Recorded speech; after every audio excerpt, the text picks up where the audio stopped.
understand me. If I was a different color, you would. And it's true. That's so It's not. so true. It's so true. And you know this. You know what I'm talking about. All right. Good morning, Miss Gill. Good morning, Your Honor. I wanted to bring you out because we're talking about you, and it's only fair that you get. Whoa, hold up. We're barely a second in, and already we're diving into some serious accusations. Let's unpack what's happening here. Is this a case of injustice, or is there more to the story? Stick with me. To hear what's transpiring since these are your cases. Yes, sir. I want you to know, I don't know anything about your case. All I know is that you've now, as of 3/26, yesterday, you picked up a failure to stop and give information. What happened? Or, well, hold on. You have the right to remain silent. Anything you say can or will be used against you. Okay, good. On March 25th, 2025, officers were dispatched to 15357 Wallaceville Road in Harris County, Texas, regarding an FHDI call. All right, quick, legal breakdown. The phrase, failure to stop and give information, is basically legalese for a hit and run. And in Texas, that's not something the courts take lightly. The big question is, was this an accident or a deliberate attempt to flee? Let's keep going. Upon arrival, the officer spoke with the complainant, who stated that she followed the defendant after the defendant's vehicle hit her twice and failed to stop and give information.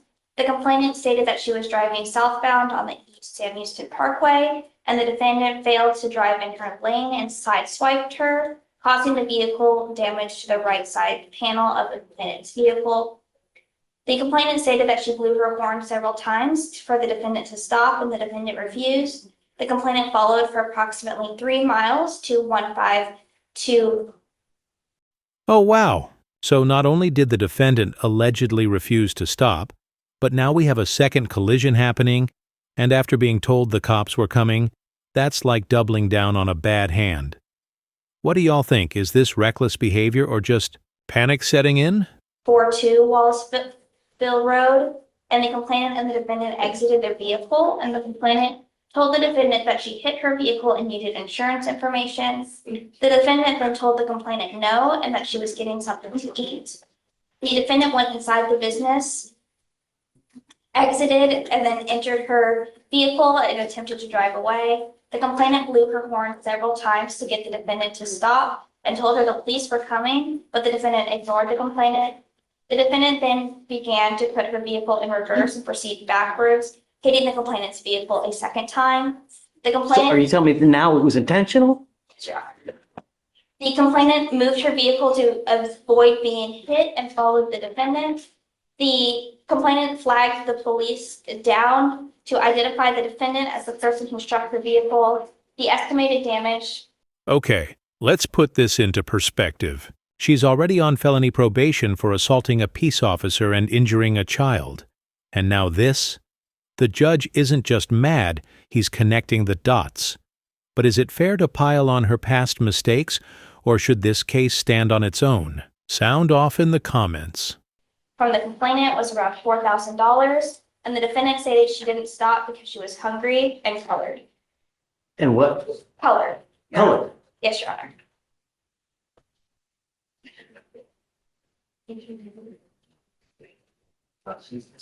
Can you look up to see if she has a valid Texas driver license? Yes. Ms. Gill, I'm going to find that there is sufficient probable cause to go forward with your case. Not only are you on a felony probation for assault of a peace officer, not only are you on felony probation for injury to a child under 15, but you pick up, after both of those, an evading arrest in a motor vehicle, and now an FSGI. I am taking away your privilege to drive. You will now be signing an affidavit with me today, promising me you're not going to drive. I don't give a rat's behind what your excuse is. If I find that you drive in violation of this affidavit, I will have a contempt. I can have a contempt hearing. I can have a contempt. After.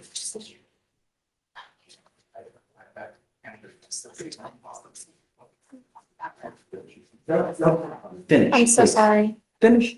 I'm a commercial driver. Really? Yes. Really? Yes.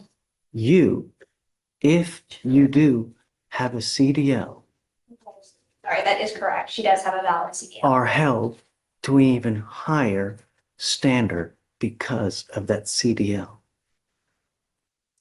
You now have a total of 4 open cases, one of those being this FSGI and an evading arrest in a motor vehicle.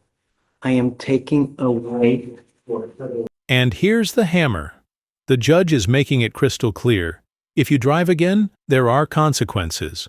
But here's something to think about. If she's a commercial driver, taking away her license means taking away her livelihood. Is this justice, or does it make things worse? To drive. If I find that you do, I can have a contempt hearing. You can be facing an additional 6 months in jail and a $500 fine.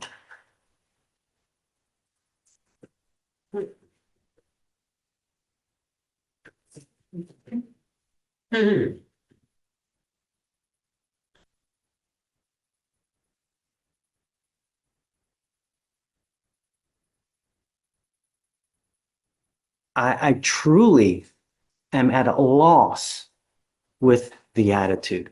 Okay. Truly. Okay. This case here, not only do we have an FSGI, but it's also alleged that you backed up and hit the person intentionally. Because allegedly hungry and covered.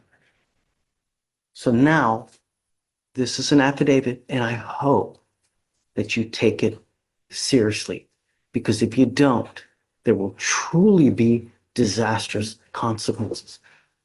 Ms. Gill, I want you to understand that I'm going to do everything in my power to protect my public at all costs. Do you understand? I understand you, Your Honor.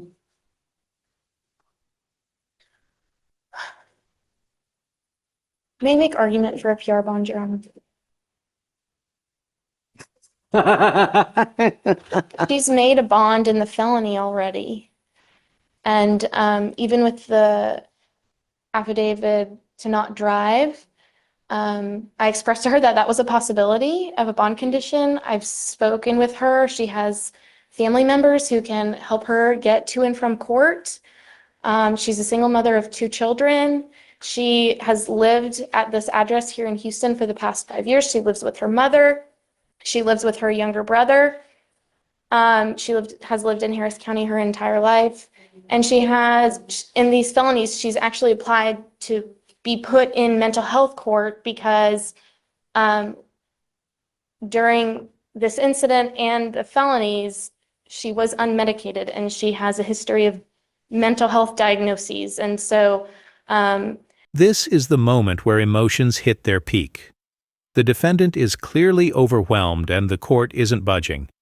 But let's get real for a second. Does her past trauma and struggle justify her actions, or is this just another case of avoiding accountability? This one's a tough call.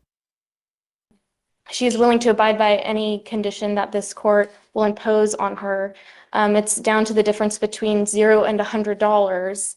And So I appreciate your argument. She's technically, you are right on bond. My feeling is that these felony courts probably do not know that she has now picked up this case yet. So I don't know what, if anything, they're going to do when they do discover this. I find, Ms. Goucher, right? Is that what, Ms. Goucher? I really appreciate your argument going to bat for her, but I think with her demeanor, her attitude, her reckless and wanton action on the road, is that you are a danger to the public, and your bond is now set at 1,000, and I'm going to raise it to 5 because I think that you really are a danger to the public, and your attitude shows us and tells me that, hey, I'm going to do what I want to do, and that's it. And that's always, I mean, really, don't say anything. how many people died this weekend on the road because of the reckless and wanton actions? All we want are our streets to be safe. You're not helping me, Your Honor. You're not helping me. Don't say anything. I'm struggling. I'm a single mom, and I've been struggling with the courts for years already, and I'm tired of this.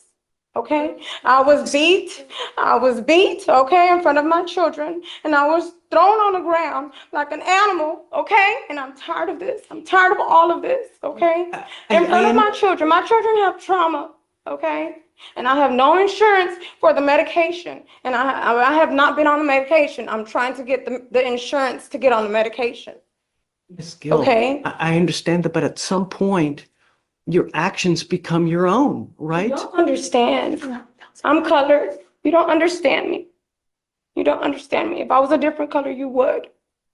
And it's true. That's so It's not. so true. It's so true. And you know this. You know what I'm talking about. I call out discrimination when I see it on a daily basis, ma'am. I don't care who it is. I don't care what color. If they're a small farm animal. I don't care. I call it when I see it. The only thing, because I don't know them. The way I get to know them is paper. And they tell me what happens in the case.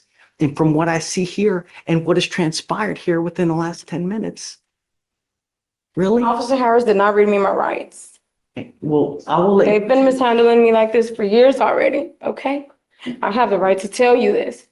And I'm telling you, she did not read me my rights. She just shoved me behind the officer car. I did not get a voice to speak out anything. Yes. She just brought me to jail. You guys speak about that. I'll tell you, look, here's what I'm gonna do. I'm gonna leave your bond at $1,000 now. All right? I'm not gonna raise it to 5, but I can't continue to give you a I've been PR bond. discriminated from employment too. Listen, Okay. do not drive.